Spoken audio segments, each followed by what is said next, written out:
my name's Tanita Maddox, and I love Disney. So when Disney Plus came out, you better believe we started watching it. All the old movies that I grew up with, and my sisters and brother did, and even the movies now that my kids get to watch, and we get to watch together. But there's this theme of love throughout a bunch of these movies. So if I said, how do you know that Mufasa loves Simba? You might say, well, he risked his life to hide, saving Simba from a stampede. What about, how do you know if Sully loves Boo in Monsters, Inc.? Well, he spent the whole movie and risked his own life to get Boo back home. And, of course, Finding Nemo. How do we know that Marvin loves Nemo? It's in the title. He spends the whole movie searching for his son. In all those examples, none of us would probably say, well, it's because they said it. Because we know love is more than words. It's action. It's showing that we love. Last time we talked, I left us being the boss of our own life. Everything's revolving around me and looking for identity and life and love and meaning and purpose outside of God. And that there was a cost to that. There's a price to be paid, and that it separates or it breaks our relationship with God. So how do we know that God loves us? Well, if we're supposed to look at Jesus to understand who God is, this is what the Bible says. But God demonstrates his own love for us in this. While we were still sinners, Christ died for us. I'm about to share with you something that really happened. And it's a story that changed my life and the lives of your leaders forever. So it's a little bit different. It's a story of how God shows he loves us by making sure that there's no barrier between him and us. See, he was at night at a garden with his disciples when Judas, one of the 12 disciples, arrived and was with a large crowd armed with swords and clubs. So this is a pretty violent group of people. They are armed with weapons showing up to where Jesus is in the middle of the night. And they arrested Jesus. And he said, do you not think I can call my Father, and he will at once put at my disposal 12 legions of angels? That's something like 96,000 angels. And what Jesus is saying in that moment is that the crowd is not in charge, but he is. And he chooses to go because he's choosing the cost, the price, to make sure that there's not a barrier between us and him. And they took him and they spit on his face and they struck him with his fists and they made fun of him. If you've ever been made fun of, if you've ever had people come after you, bully you, Jesus knows what that's like because it happened to him. This crowd took Jesus to a man named Pilate, who was a Roman governor. He was like a judge. And a bunch of false witnesses, people who were paid to lie, were gathered around to tell lies about who Jesus was and yelling false accusations. Now, Pilate's a pretty smart guy. He sees these trials all the time. And what he says to the group is this: what is truth? I find no basis for charge against him. Look, I'm bringing him out to you to let you know that I find no basis for a charge against him. In other words, he's saying, I know that Jesus is innocent of the lies you're telling me. So tell me the truth. But the crowd was angry. They were angry because Jesus had said he was God. Then Pilate took Jesus and had him flogged. That means they'd had him whipped 39 times. 40 was a death sentence. So this close to death. The soldiers twisted together a crown of thorns and put it on his head. And they struck him in the face. And Pilate hoped that this would calm the crowd down. See, Pilate knew Jesus was innocent, and he knew the crowd wanted Jesus to die. So he thought, maybe if I just give him this horrible, violent punishment by having him beaten, having him spit on, having him yelled at, put a fake crown on his head for someone who says he's God, that maybe the crowd would go away and this would all stop. But it didn't. And the crowd started yelling, crucify, crucify. They were yelling for a death sentence. They were yelling, kill Jesus. But Pilate answered, you take him. You take him and crucify him. As for me, I find no charge or basis against him." And wanting to satisfy the crowd, he handed Jesus over to be crucified. See, Pilate knew Jesus was innocent, and Pilate believed he was in control of Jesus' life. But the truth is, Pilate was never in control. God was always in control. And Jesus chose this because he loves you and he loves me. And he knew there was a cost, and this was it. So Jesus chose this death.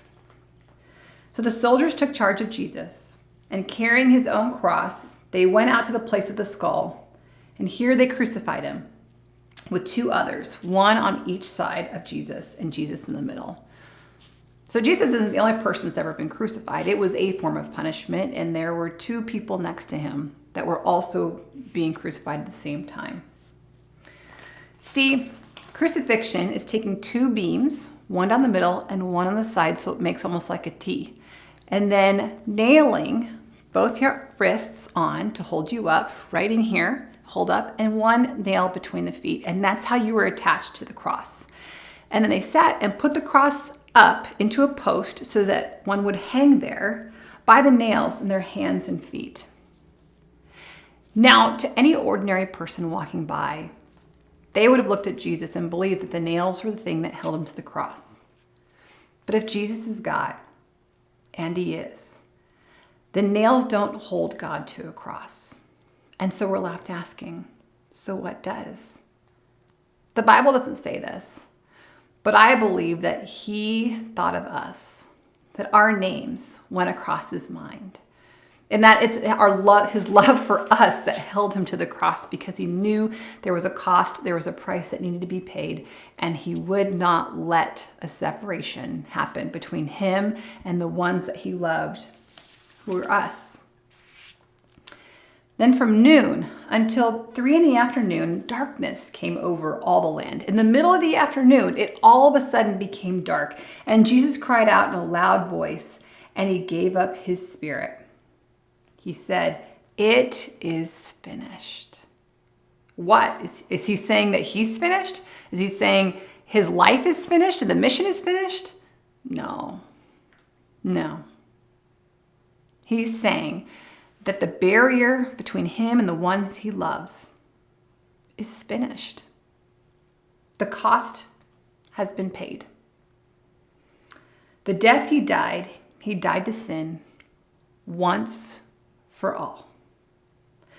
One of my high school friends asked me this question: if God knew that Jesus was going to be killed because he knows everything, why did he send Jesus down anyway? Which is a great question. But here's the answer: because he loves us that much. He rescued us, died for us, because we on our own cannot fix the problem of sin. He did it because you are important to God, because he loves you that much. We were born to be loved, to be seen, to be known and valued. And this is how he shows those things for us.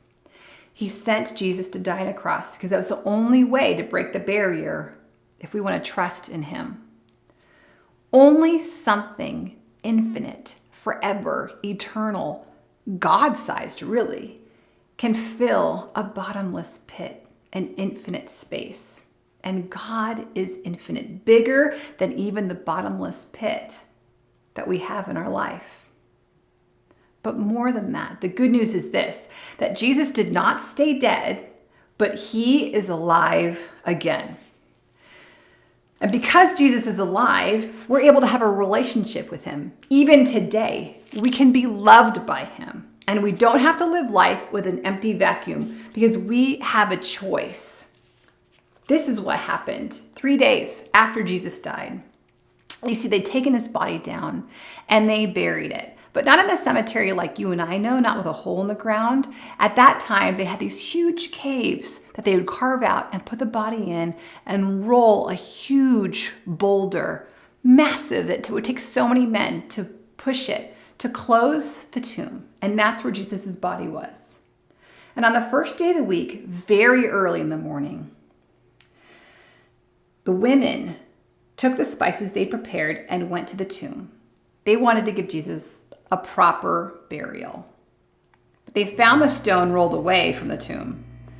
So imagine going to a cemetery to pay your respects and finding that the grave has been dug up. That's already scary, but they even go further. When they arrived, they did not find the body of Jesus. While they were wondering about this, suddenly 2 men in clothes that gleamed like lightning stood beside them. So they went in, they saw Jesus' body missing. So that's like walking up to the open grave, seeing an open casket and no body in there. And if that's not scary enough, 2 men whose clothes gleamed like lightning are standing there all of a sudden. And they, rightfully so, start to freak out. So would I. And they say, "Why do you look for the living among the dead? He's not here. He's risen." Of course, if you're going to a cemetery, you expect to find dead people. That's where dead people are. You don't go there looking for live people. And so the angels, that's who these guys are, say, "Why are you coming somewhere where dead people are to look for someone who's alive?" Jesus is not dead anymore. He's alive again. This is how we know what love is, that Jesus Christ laid down his life for us. For Christ died for sins once for all, the righteous for the unrighteous, to bring you to God. And he came back to life to show you that he is stronger than sin. I would like to leave you with one other little piece, one other little word from the Bible that reminds us what this is all about, why it's important that Jesus died, and what's the good news after that. Here are Jesus' words to you and to me. Are you tired, worn out, burnt out on religion? Come to me. Get away with me and you'll recover your life. I'll show you how to take a real rest. Walk with me and work with me. Watch how I do it. Learn the unforced rhythms of grace. I won't lay anything heavy or ill-fitting on you. Keep company with me and you'll learn to live freely and lightly.